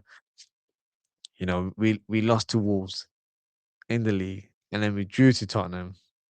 I'm not expecting us to beat Galatasaray. And Galatasaray aren't even a strong European team. It's just that they've got players that suit the way the coach wants to play, and they know our weaknesses. You know, they're attacking us on the breaks. They're physical in the middle of the park. They're using their set pieces to their advantage. You know, they're cutting off the channels so the likes of Salah and Gakpo, who of course played previously, aren't going through or they aren't going on the outside and trying to attack the fullbacks. So they know what they're doing. So yeah, that's why I'm not positive about tomorrow's game. I don't have that element of, you know what, we're gonna do it. It's gonna be a special night at Anfield, a European night. I'm not feeling that vibe. You know, call me boring, call me negative, but I'm not feeling it. So if you are, please shed that positivity in the chat because I'm not feeling it right now, unfortunately. Chibuga says very soon Stuttgart coach will be Liverpool head coach. So Bo mentioned that earlier in the chat. That's an intriguing one. That's someone I'm gonna have to look up to a little bit more. I know he's had comparisons with Jurgen Klopp, but I don't know if it's based on aesthetics in terms of how he looks, or if it's actually based on his culture philosophy. So that's someone that I'm going to be quite intrigued about to see, where his current stance is in terms of his career, and if he was to be the next head coach, what does he bring to the table? Is he any different to Arne Slot? That's something I need to do my research on. But yeah, that's something I'll definitely look into in due course. Wolves aren't a strong Prem team. No, they're not. They're not. Wolves. Meanwhile, Tottenham. Tottenham has 13 injuries. So 13 injuries, and he's still gonna beat them. And it had to be that pigeon that got the final equalizer as well, isn't it? So nah, not for me. Terrible. Ola says now, I want Roberto Solano, former Aston Villa, Newcastle and Aston Villa player. Yeah, I know about Roberto Solano. No, he's occupied right now. He's managing the Pakistan national team. So yeah, he's busy. He's busy doing big things over in my home country there. So yeah, no, he's not coming to Liverpool anytime soon. But that is it for today, guys. Thank you so much for tuning in. Very engaging show today. Appreciate your engagement as always, guys. Shout out to let's go from the top. Shout out to Ozan. Shout out to Bo. Shout out to Wayne. Shout out to Arrogate 995. Shout out to T Biz. Who else do we have? Shout out to Chibuke. Um, I think that's everyone. Yeah, shout out to if I missed you, apologies. But yeah, shout out to everyone for getting involved in the chat today. If you haven't already, please don't forget to like, comment, share, and subscribe to the channel. In 10 upcoming shows, yes, I'm planning on doing the watch along tomorrow of Liverpool versus Galatasaray. So if you're around, well, I'm sure you guys will be watching the game anyway. But if you want to hear my take whilst you're watching the game, feel free to tune in. Uh, if not, all good. We can actually catch up after the game as we'll be doing a match reaction show and it'll be a call in. So I'll add a link in the live chat. So if anyone wants to call in and have their say, more than welcome to come on the show and give me their take. Hopefully it'll be a victory for us so we can enjoy the evening. If not, I'm sure we'll have a lot to say and a lot to get off our chest. And I'm hoping, well, I'm saying I'm hoping, but if that was the outcome, I'm hoping the club takes drastic actions in terms of dismissing the head coach because for me, he cannot continue if he does not get the result tomorrow. But we'll have that discussion in due course. Wayne says, big up in chat. I'll see you tomorrow night for the 6 hour therapy stream. I don't know if it'll be 6 hours, but yes, I hope to see you tomorrow as well, Wayne. Chibuki says, Galatasaray midfielders are very physical. We need midfielders who are physical to match them and not verts. Their midfielders are like Premier League players, or they are former Premier League players, but unfortunately, I say unfortunately, it's not really unfortunate, but well, from their point of view, it's because they were sold by those Premier League clubs because they were deemed as not good enough. So, yes, those players are physical players. You are correct. Um, but Verts can handle those players as well. And remember, Verts is not a DM. He's not playing that type of role. He's an attacking midfielder. So it's a different prospect for him. Yes, he's probably going to get marked by one of the guys that you're mentioning. Um, but yeah, Verts is not the problem here. If you feel like Verts is the problem in terms of why Liverpool aren't successful, then that's on you. Um, for me, it's the coach. So you're quite full on Verts today, as Ozan literally just mentioned as well. Man is gunning for Verts. Yeah, Chibuke is not a fan, which is fair. Look, I don't mind, these type of comments on the show, and I've always said that on my shows previously as well. I like to have open discussions. This is the only reason why I have a channel. I'm not here so everyone can just agree with me. If you have a difference of opinion, it's all good. We can have a chat about it. We can chop it up.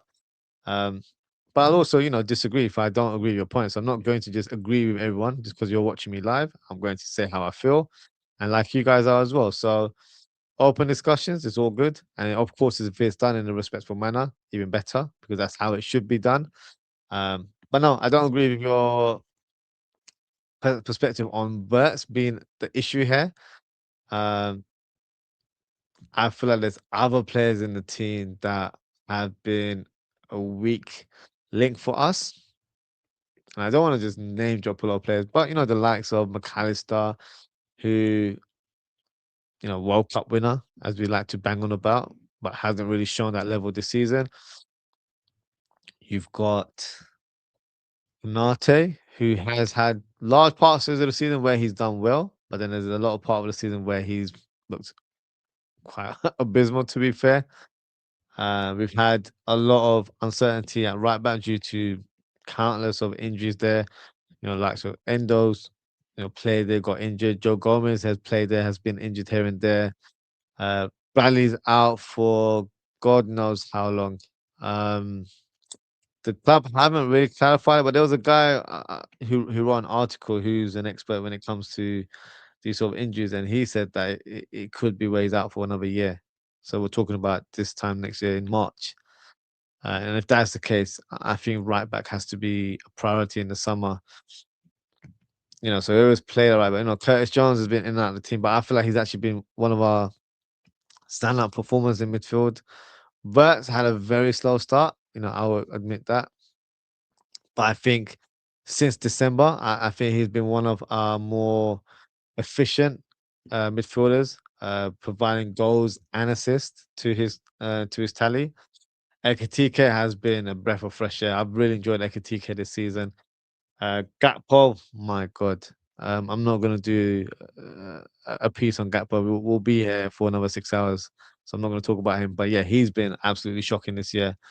And I want to see the likes of Rio and Gomorrah given a chance because you're seeing neutral fans talking about Rio now. They're saying, oh, this guy could probably start for most teams in the league. So if that's the case, this guy should be starting for us. Gakpo isn't superior to him. So Rio should be starting week in, week out for me now. He's ready.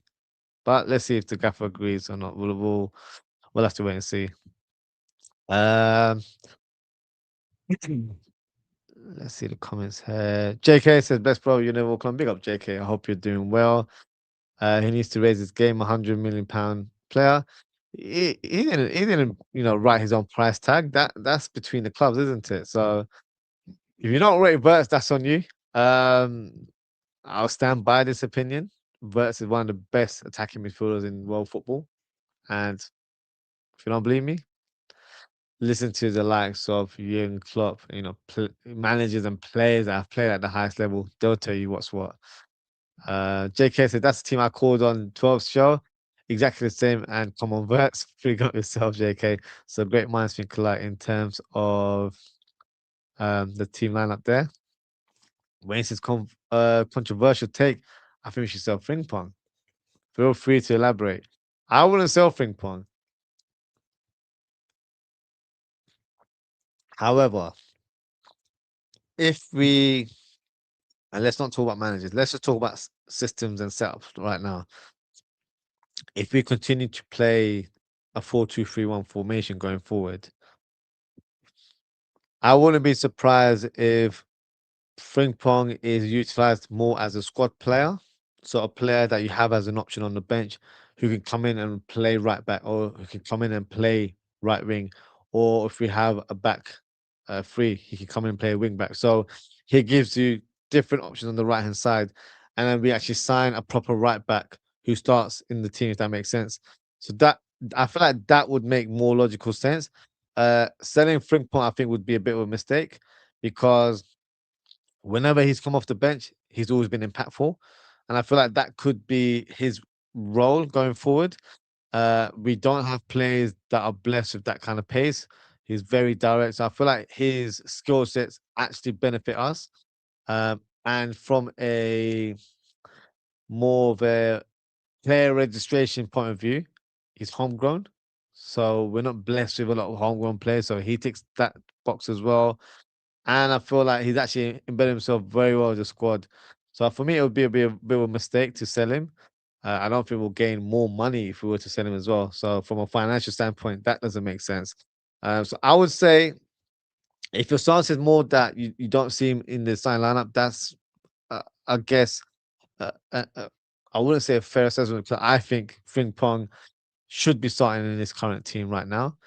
But looking forward, if we were to sign another right back, um, that can play in that role and should be a starter, if that makes sense.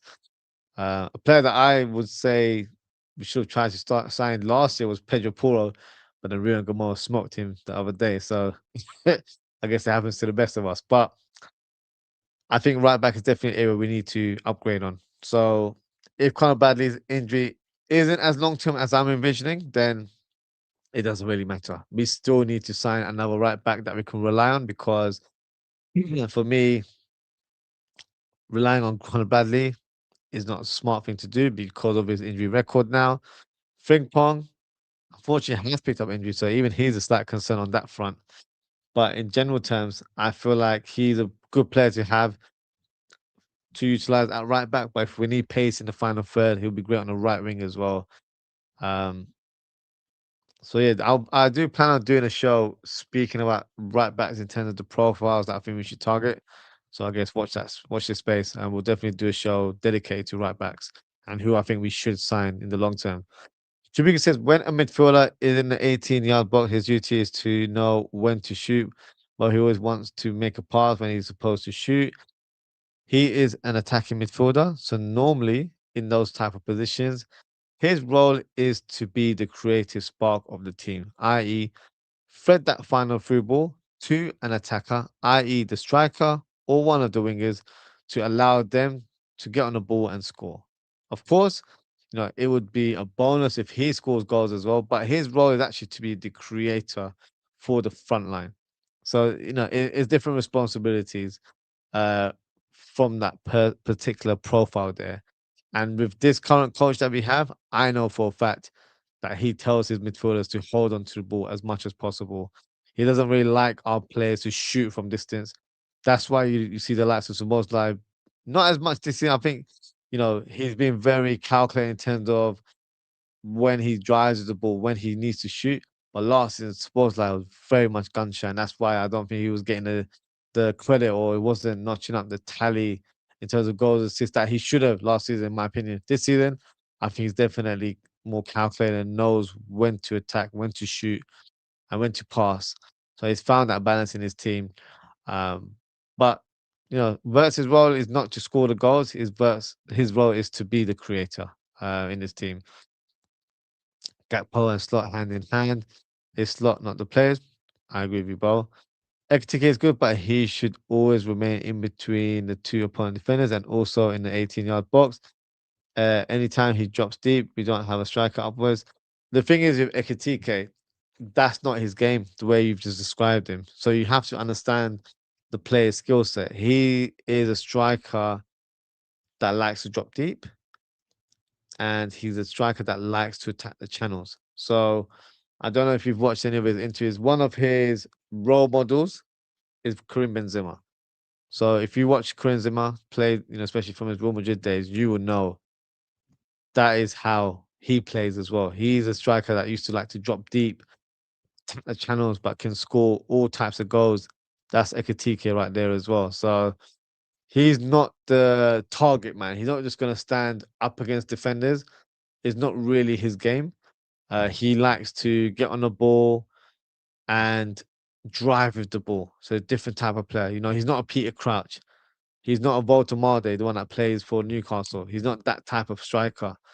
If we wanted that type of striker, we probably would have signed Valdemade instead of Ekitike. But we wanted someone that was, electric, that was someone that can attack the channels, that can be unpredictable with their runs. So different profiles. So I don't think that's what the coach wanted. That's not what we scouted or highlighted as our potential new striker.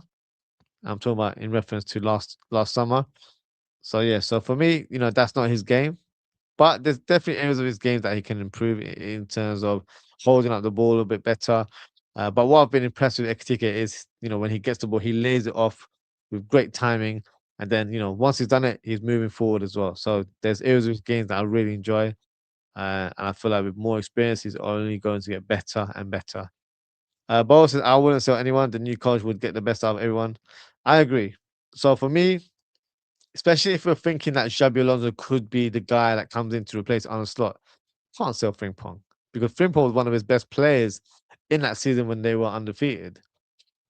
And it could be a completely different system where we play with wing backs. So in that system, you have to utilize Frimpong.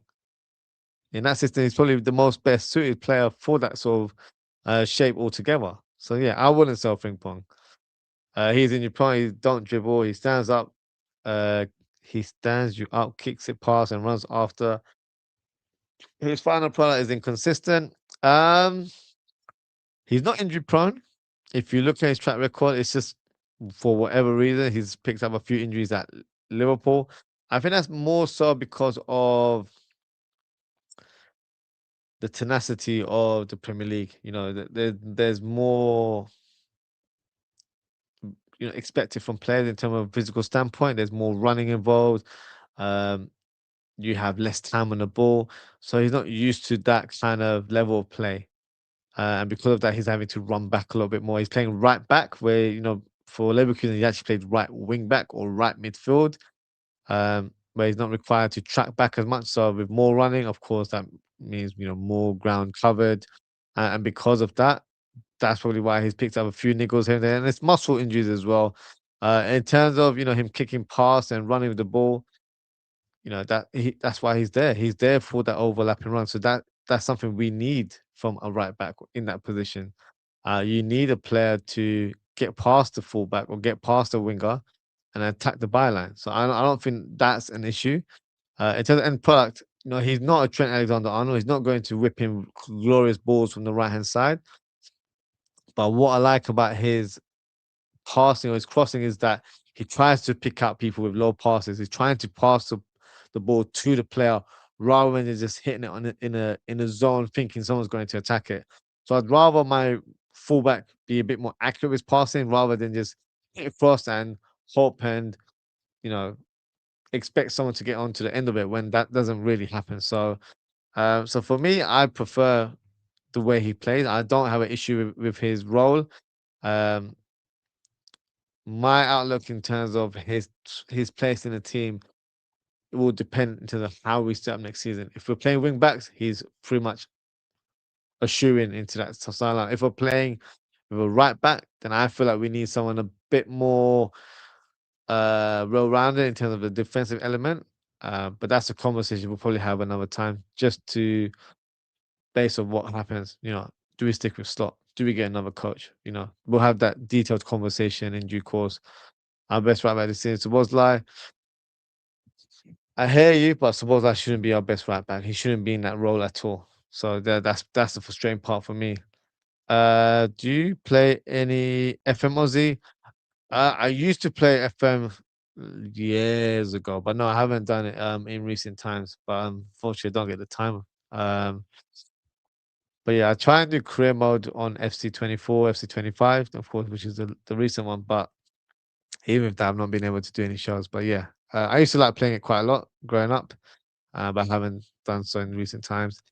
So Boda's awful on right back. I think he does an adequate job, but because we don't know because we know he's a right back, we don't have high expectations for him in that role. But for me, he shouldn't be there. He should be in midfield all day long. Put someone else in there, in my opinion. Chibuga says, "You bald-headed coach will your bald-headed coach will still play Swansea right back tomorrow." He's not my bald-headed coach. He's yours as well, because I know you're a Liverpool fan, Triple K. Um, but you have a point. He could play him at right back, which is the wrong decision for me. You need to utilize Szoboszlai physicality and his progressive play in the middle of the park. He's wasted at right back. So for me, if it's not Frimpong, if it's not Joe Gomez, put Jones there, put someone else there that can do a job. Don't put Szoboszlai there. We're already, lacking sort of a cutting edge in midfield. So putting him at right back makes zero sense to me. So yeah, that's something that's really frustrated me this season. Is Slot keeps playing him at right back. That's not his role, and that shouldn't be his role either. Also, Ekitike is a fluid striker, not a target man like Haaland. Totally agree. That's exactly what I said as well. Not long until we see Klopp on the sideline again, Ozzy. Oh, we can only dream. We can only dream. Will you do a watch of that game? Do you know what? I might do because from what I've heard, I think it was confirmed, but I believe Thiago Alcantara is participating in that match, isn't he? So, um, when is that game? Let me have a look quickly.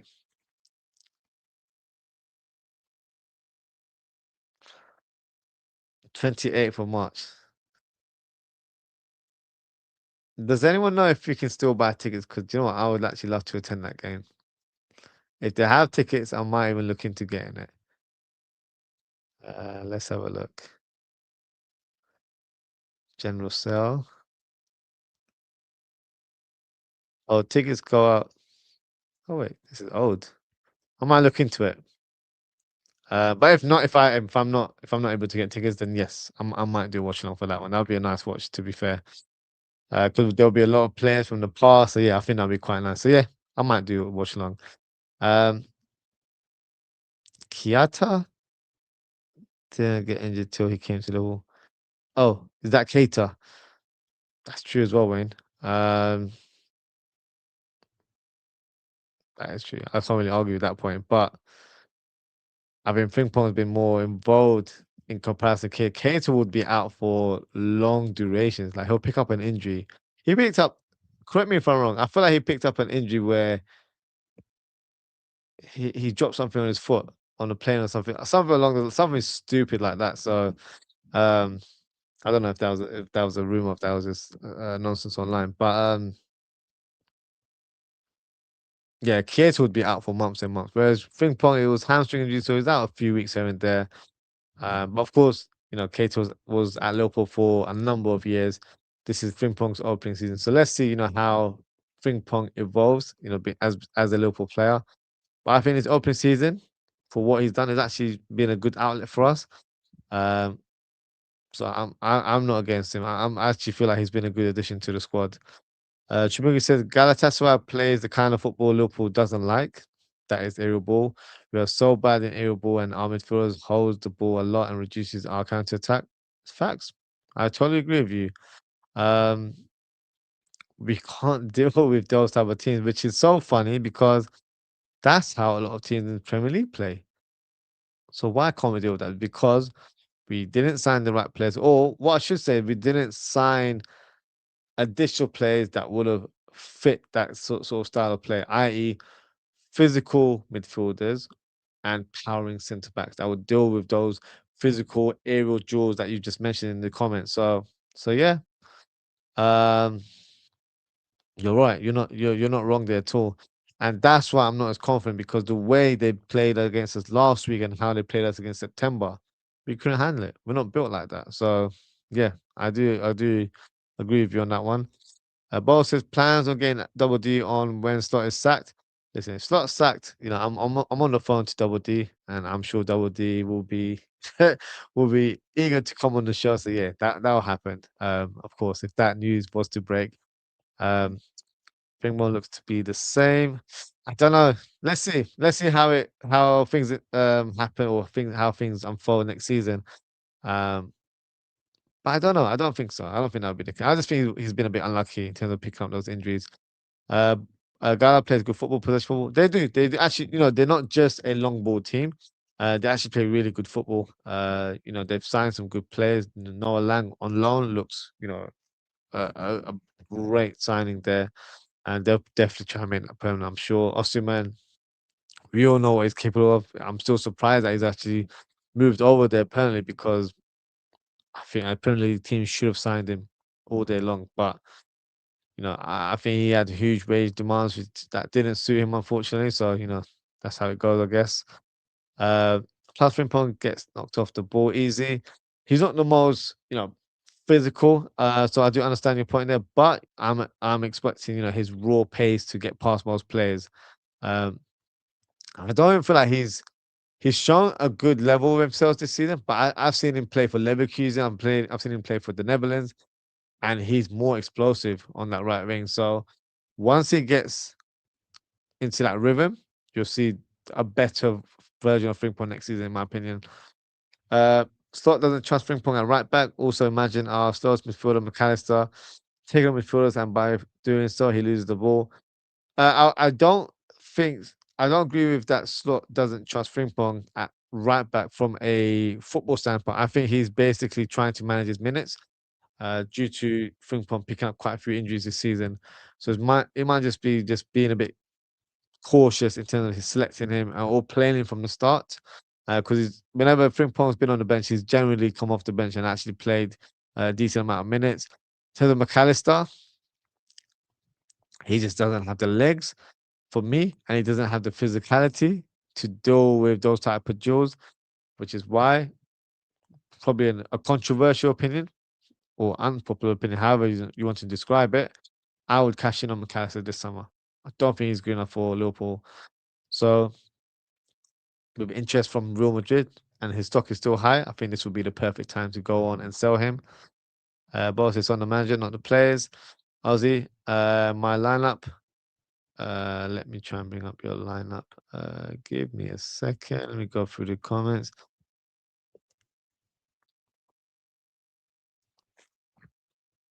Um, you've gone with Allison in goal, Frimpong, Konate, Van Dijk, Robertson. Robertson's a fair shot as well, due to his experience. I get that. Um, Szoboszlai, Jones, Gravenberch. I wouldn't be mad at that at all. Rio Ekitike Salah. Burks, McAllister should replace Grab and Jones for penalties. Oh, okay. That's an interesting take. Your team selection is not wild at all. It does make logical sense. Um, in terms of the midfield can definitely work. Jones, Gravenberch, you know, I don't know on paper in recent showings have formed a good partnership, so that makes sense. So both an advanced midfield role, that's fine. I wouldn't have too much qualms about it because if you've watched my shows over the months and maybe even years, um, I've been a very strong advocate of Liverpool signing Szoboszlai. I was talking about Szoboszlai before he was a Liverpool player. So when we actually signed him, I was overjoyed that he was a red and he was going to be our number 8. So for me, if you're choosing Szoboszlai over Verts, I'm not going to choose only sleep over it because two players I really rate. I just feel like Liverpool need to find a way of fitting both of them in because they both have different skill sets. I feel like they can complement each other really well. Um, Rio has to start. If Rio doesn't start, I don't know what to say. Ekitike and Salah, yeah. Verts, McAllister, yeah. That's the thing. We've got. Even if those players don't start like that, if in this scenario, Verts and McAllister don't start, those are good players to have on the bench as well. Especially they, we can't rule it out. And I just realized this as I'm talking. This match could go to extra time. It could go to penalties. Um, so it's going to be a very long night. If that is the case for me, if I'm doing a watch along, so I would definitely have to try and buy some snacks and make sure I've got drinks ready during that time because it's going to be a long night. And I'm hoping we get the result. Imagine after all that we don't actually even win, which would be terrible.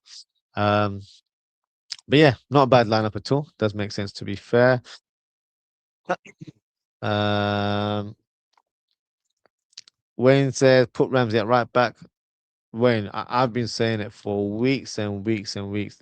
Especially when we didn't really have viable options at right back. When Frimpong and Bradley were both out, I was vouching for Ramsey to get a start, but it was very clear Slot does not think he's of adequate quality, and even though he is a primary right back, didn't want to give him a chance. So for me, as much as I agree with you on that point, that we should play someone that can play right back in that position, he's just not in the coach's thinking. So I kind of forgotten about him. I don't even talk about him anymore, just because I know he's not even a viable option. He's got as much of a chance being selected as I have, so it's really on that level now. To be fair, Joanna Thiago midfield Aussie, wow, wow indeed. Thiago is literally one of my favorite midfielders of all time. So as you can, I spoke about Szoboszlai being signed and how overjoyed I was. I literally remember when I got the news that Thiago signed for Liverpool. I was, I was outdoors. I was in public, so I was so happy. Um, so I'm sure we all have favorite players that play for other teams, but when they actually sign for your club, it's a different feeling altogether. So yeah, I was overjoyed that we had signed him. Of course, his time at the club didn't go to plan. He picked up quite a few injuries as well. But what a great technician he was. And yeah, if he's playing in that game, I might try and get tickets. That's a dream combination. If I can't get tickets, then I'm gonna have to do a watch tonight. And yeah, feel free to join in because it'll be a great watch. What else in that game? I can feel it. Yeah, you know what? You might have a point there. There might be a better atmosphere there. There was tickets on sale for the Spurs game on the sale of the day. Really? Bloody hell. People didn't want to go to the game. To be fair, I don't blame a lot of people because number one, if you're not a season ticket holder, the ticket prices are quite high for these type of games. And secondly, I don't feel like you're getting your money's worth if you're going to a Liverpool game. So the only reason I'm even contemplating going to the Legends game because you get to see the likes of Thiago and Gerrard. So it's a bit of nostalgia for me. Um, but otherwise, yeah, I wouldn't want to pay for Liverpool right now, if I'm being honest. My point with Frimpong's injuries this season, 3-1 season don't look good for a speedster like him. I'm still got injury prone players. I hear you, Wayne. Look, I'm not going to dispel your opinion on Frimpong. That's it's all fair and good. Just for me, I feel like it might just be where he's been a bit unlucky this season. So let's see what next season is. If he is picking up regular injuries and it comes like where he's a bit of a Naby Keita or Joe Gomez, and we can't rely on him. It is a bit of a concern, but at the same time, this is why I said that we need to sign a right back. I feel like a right back might not be the obvious position that we have to strengthen, but we have to sign it. Based on Conor Bradley being out, based on your point that Frimpong has picked up a few injuries, so we don't know if that is a one-off this season or if that's going to be a regular occurrence next season as well, and for season onwards as well. So on that basis, we have to sign a right back. We have to. And it can't be just a project player. It has to be someone ready-made to come in and start week in, week out. So if you've got a bona fide right back, then with Frimpong, he can challenge for that spot or be cover for that right back position. If Conor Bradley is available, he can challenge for that position, or Joe Gomez can cover. I don't want to see Szoboszlai there. That's not a conversation I'm going to have now. So if you sign someone, you've got someone that should be playing week in, week out, and you have enough players to be cover. And in terms of the longer picture, Frimpong can cover right back and right wing for me. So for me, that makes a lot more sense. Um, but yeah, I don't think your opinions are crazy. I just don't completely agree with it. I still feel like he will be a good and useful squad player for us for years to come. Gakpo for Rio, in terms of your substitutions, I understand that. Will Klopp be as energetic Aussie? Yeah, I think so. That's his natural persona, isn't it? To be energetic, to be passionate, and wear his emotions on his sleeve. So yeah, I think he will be. Won't be going as full on crazy, but uh, I think he'll be more smiling and enjoying the atmosphere, and being back at Anfield. I think he's going to enjoy that element more so than not. John Thiago would be amazing. I can guarantee you that game will not put him to sleep. Oh, I'm not. I will be fully on board, fully on board to see that type of game. And yeah, I don't think I'll be falling asleep as well. Wayne with another controversial take. He says, I can understand Slot not playing Rio. He hasn't grown into his man body yet. Look what happens to Dan's a growth spur over the summer and ever since. Look, I don't think that is as controversial as your Frimpong take, even though I don't think your Frimpong take was controversial. It's valid based on what we've seen this season. Um, but in terms of this take, I don't think it's controversial. 'Cause I've been saying it for large parts of the season. I don't think, you know, when the season started, I don't think it was right for us to have Gakpo and then Rio as the backup or the understudy. I think it was too soon to do that at this stage of his career. I feel like what should have been done was that he played for the under 21s predominantly until January. And then when Salah went to AFCON, we add Rio into the first team mix and he's in and around the team and, can play games here and there, but not, be regarded as a first team player as of yet. That's the way I would have done it personally. Um, but because he's been in and around the team for large parts of the season, he's had a few starts here and there. I feel like the last few weeks have shown that he's ready. And I'm not saying that Rio should be a starter week in, week out, but I think he should start a lot more games because players in our squad are underperforming. And right now, we're in the thick end of the season where results matter. So if Gakpo is not producing the goods, he needs to be benched and Rio needs to come in. It's as simple as that. And then we can have a plan for Rio in terms of what needs to be done next season. Um, but when you're that age, I feel like you're fearless. You just want to get onto pitch and do what you need to do. So with that kind of mentality, I feel like it might be, a bit of, breath of fresh air for us to have a play with that kind of perspective. Um, and I've never really vouched for Rio to start from the early parts of the season. I kind of envision this period to be the time where he gets involved in the first team. I'm not Mystic Oz or anything like that, but this is what I expected, to happen, where he's involved in the first team and then he can kind of push for a starting place in the first team. And that's exactly what's happening right now. So let's see. But I don't think it's a controversial take because you've mentioned Dance, which is another film, but Dance was picking up injuries beforehand as well. So it might just be, but you might have a point. It might be a growth spurt as well. It's the same with Stefan Bajtic as well. He's picked up a lot of injuries based on his growth spurt as well. So it's quite common. It happens a lot. But yeah, it's one of those things where we'll have to wait and see. But I feel like for now, for the present moment, Rio should be starting. I think he's shown enough to suggest that he's ready to play for the first team. I'm not saying he's the answer now, but he could be for years to come. Well, said lovely stream. I'll see more of it.